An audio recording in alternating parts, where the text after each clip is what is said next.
தமிழக வெற்றிக் கழகத்தின் மதிப்பிற்குரிய தலைவர் தம்பி விஜய் அவர்களை சந்தித்து பொன்னாடை அணிவித்து நீயும் முதல்வராகலாம் என்கிற புத்தகத்தை கொடுத்து தாவேக்காவில் இன்று என்னை நான் இணைத்துக் கொண்டேன். 6 ஆண்டு காலம் எந்த அரசியல் கட்சியிலும் என்னை இணைத்துக் கொள்ளாமல் திராவிட இயக்கத்தின் சொற்பொழிவாளர் என்று சொல்லி பெரியார் அண்ணா லட்சியங்களை பேசி வந்த நான் இன்றைக்கு தாவேக்காவில் இணைத்துக் கொண்டு நாடு முழுக்க தாவேக்காவினுடைய ஒரு பிரச்சாரகனாக பவனி வர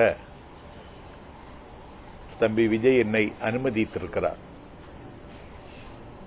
என்னை பார்த்த நிமிடத்தில் நான் உங்கள் ஃபேன் என்று சொல்லி அவர் சொன்ன நிமிடத்தில் நான் மெய்சிலிர்த்து போனேன். இப்படி ஒரு அங்கீகாரத்தை தம்பி தருவார் என்று நான் எதிர்பார்க்கவில்லை.